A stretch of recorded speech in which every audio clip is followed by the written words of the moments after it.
तर आपल्या सर्व पत्रकारांचं स्वागत केलेलं आहे आणि मला 5:15 वाजता ते सिम्बॉयसिसचा कार्यक्रम आहे. त्या ठिकाणी नितीन गडकरी येणार आहे. मुंबईवरून येताना ट्रॅफिक वगैरे भरपूर असल्यामुळं बराचसा वेळ लागला आणि त्यामुळं आपणाला या ठिकाणी बराच वेळ थांबावं लागलं. तर थोडक्यामध्ये आपणाला प्रेस आटपायची आहे. एक तर रिपब्लिकन पार्टी ऑफ इंडिया हा पक्ष हा NDAमध्ये आहे, नॅशनल डेमोक्रेटिक अलायन्समध्ये आहे आणि रिपब्लिकन पक्षाची भूमिका जी आहे ती भूमिका माननीय नरेंद्र मोदी यांनी सबका साथ सबका विकास सबका विश्वास ही जी भूमिका घेतलेली आहे त्याला पाठिंबा देणारी अशी आमची भूमिका आहे. नरेंद्र मोदींच्या काळामध्ये बाबासाहेब आंबेडकरांच्या अनेक स्मारकांचं संवर्धन झालेलं आहे. 26 अलीपूर रोड या ठिकाणी बाबासाहेब आंबेडकरांनी संविधान लिहिलेलं आहे. त्या ठिकाणी ते दिल्लीमध्ये राहत होते. त्या ठिकाणी सुंदर अशा पद्धतीचं स्मारक नरेंद्र मोदी प्रधानमंत्री झाल्यानंतर झालेलं आहे. जनपद रोडवरती डॉक्टर आंबेडकर इंटरनॅशनल सेंटर जे आहे ते अत्यंत चांगल्या पद्धतीचं विज्ञान भवनसारखं उभं करण्यात आलेलं आहे आणि त्या ठिकाणी बाबासाहेबांचे 2 पुतळे आहेत. इंदू मिलची जागा जी आहे ती जवळजवळ 3,700 कोटी रुपयाची आहे. त्याची किंमत जी आहे दादरला, ती जागा बाबासाहेबांच्या आंतरराष्ट्रीय स्मारकाला दिलेली आहे आणि त्या ठिकाणी 450 फुटाचा 350 फुटाचा बाबासाहेबांचा पुतळा आणि 100 फुटाचं फाउंडेशन असा 450 फुटाचा पुतळा न्यूयॉर्कमध्ये स्टॅच्यू ऑफ लिबर्टी च्या स्टॅच्यूच्या उंचीपेक्षाही जास्त उंची असणारा हा स्टॅच्यू आहे आणि अत्यंत सुंदर अशा पद्धतीचं एक इंटरनॅशनल स्मारक तिथं उभं राहणार आहे. त्यामध्ये सुद्धा नरेंद्र मोदी यांनी लक्ष घातल्यामुळं ते स्मारक झालेलं आहे.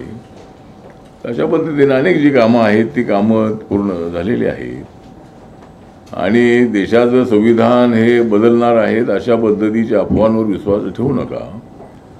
साऱ्या देशातल्या दलितांना आपलं आव्हान आहे की राजकीय दृष्टिकोनातून आरोप प्रत्यारोप केले जात आहेत आणि त्यामुळं या ठिकाणी बाबासाहेबांचं संविधान अजिबात बदललं जाणार नाही.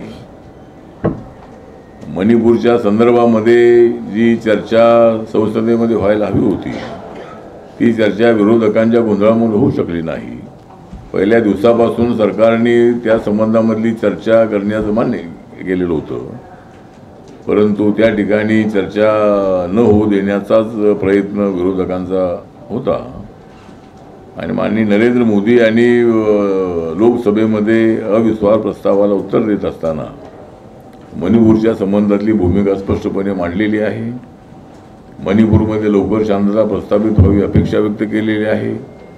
दोन्ही समुदायांना आव्हान करण्यात आलेलं आहे आपण शांतता ठेवली पाहिजे आणि त्या दृष्टिकोनातून आम्ही प्रयत्न करतो आहोत.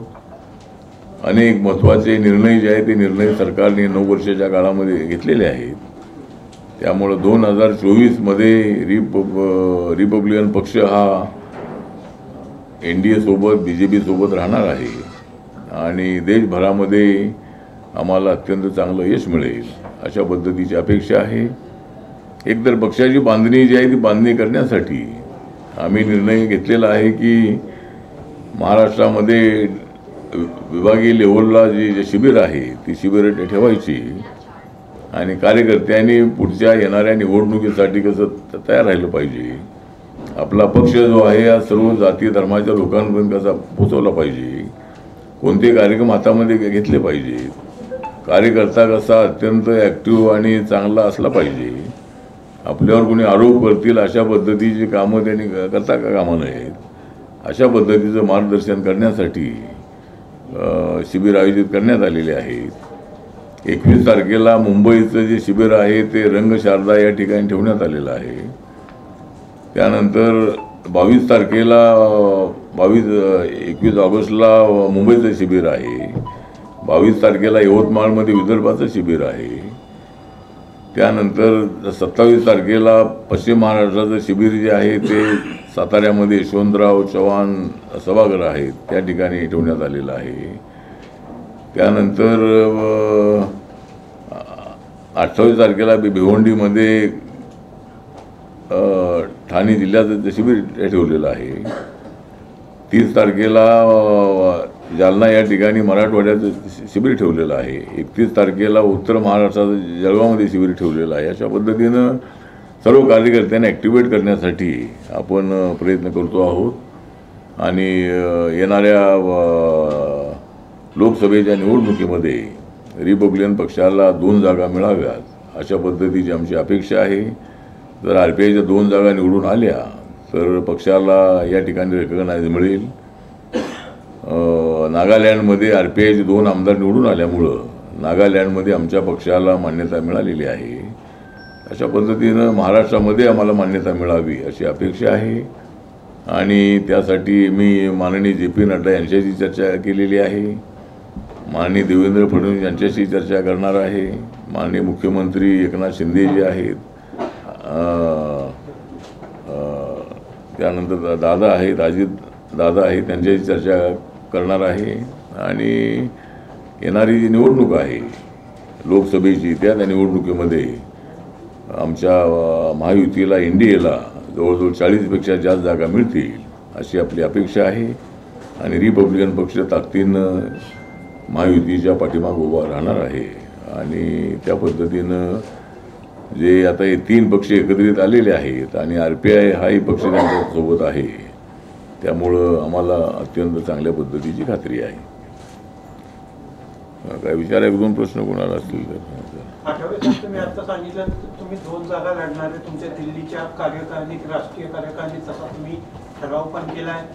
1 जागा स्वतः तुम्ही शिवसेनेतून इच्छुक आहात, तर दुसरी जागा कुठली असणार आहे, मुंबईत की कुठली? जागा बघूया, मुंबईतली जागा असेल आणि कुठली असेल चर्चा करून ठरवू आम्ही. म्हणजे आमच्याला 2 जागा जी आहे मुंबईमध्येही आमची ताकद आहे. आमची ताकद म्हणजे समाज आमचा मोठा आहे त्यामुळं मुंबई शहरामध्ये जर एखादी जागा मिळाली किंवा विदर्भामध्ये सुद्धा दलित समाजाची मोठी संख्या आहे त्यामुळं कोणती एखादी जागा दुसरी कोणती मागायची किंवा काय करायचं त्या संबंधात सगळे मिळून आम्ही ठरवू.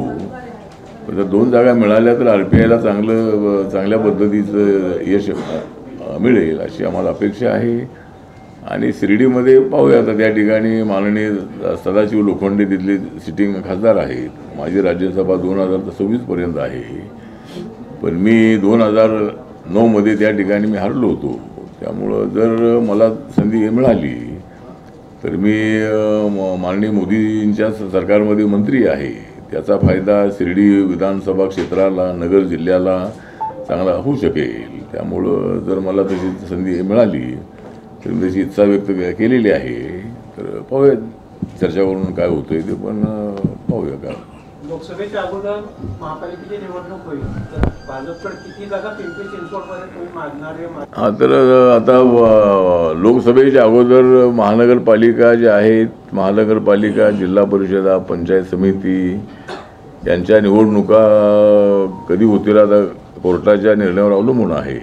पण डिसेंबर-जानेवारीमध्ये कदाचित निवडणुका लोकसभेच्या अगोदर होण्याची शक्यता आहे आणि त्यामुळं पिंपरी चिंचवडमध्ये तशी RPIची ताकद चांगली ताकद आहे.